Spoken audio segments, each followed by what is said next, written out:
Ayan. Tignan nyo anong ginagawa namin. Walang tao. Kami lang. Kasi ang mami namin nagpunta sa school. Nag-enroll ang mami namin. Yan. Kaya alaga ako ngayon ni Mama Jenny.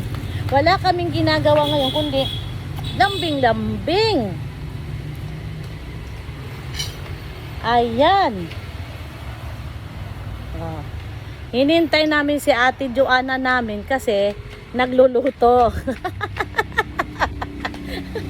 Tumakbo. Nung ibibidyo ko tumakbo.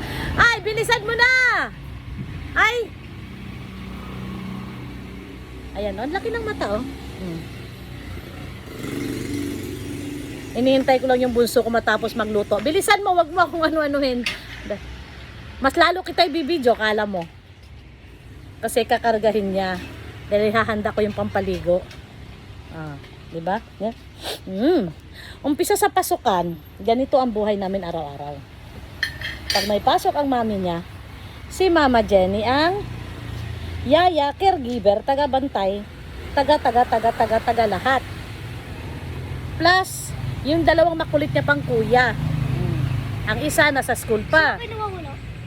Pauwi pa ngayon yon, sinusundo nung asawa ko.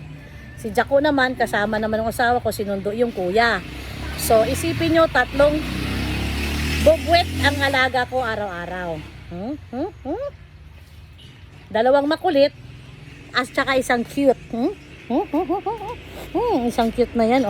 Maldita din. Diba, ang laki ng mata? Ilalapag ko to na akala mo piniga mo siya sa iyak. Ha? Naglikramo tita niya. Pag binubuhat daw niya, ayaw nakaupo. Di ba, maldita? Gusto nakatayo. Nakatayo, tapos konting, yan, ganyan, konting swing. Yan, iswing-swing mo siya. Tignan mo, Jesus Mariosep. Jesus Mariosep. Yan, akala nyo tulog, no? Di ba? Pero pag nilapag mo yan,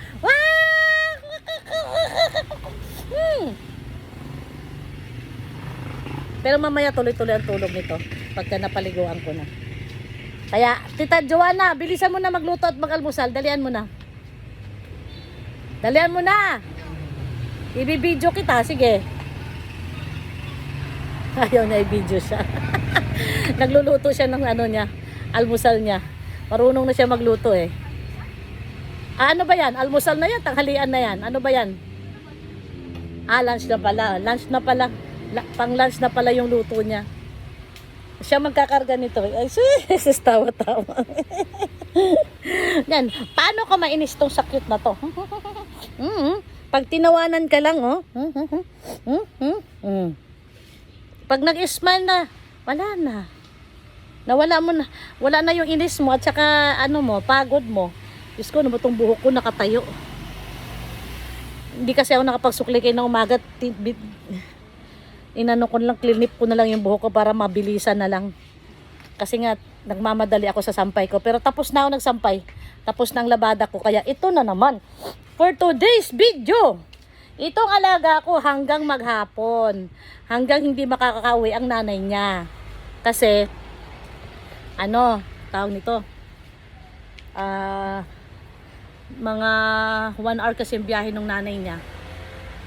Enrollment kasi ngayon, kaya wag ka malikot na.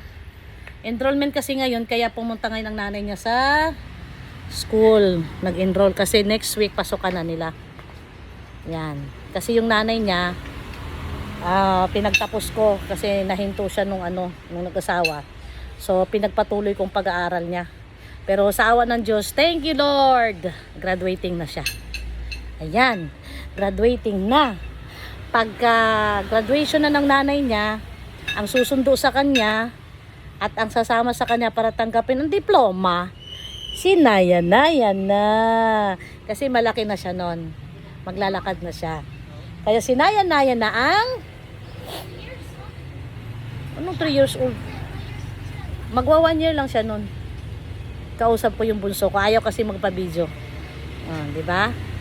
So, Thank you for watching our video. Please subscribe and follow us in my Instagram, YouTube channel, Jen Umpauco. Ano? Oh, ginawa na ko nita ba? TikTok, Jenny Umpauco, and FB Reels, Jenny Umpauco. Thank you for watching our daily videos and push the notification bell to update my new videos para mapanood niyo ang simple at nakakatuwa naming mga simpleng story time. Thank you. Bye-bye!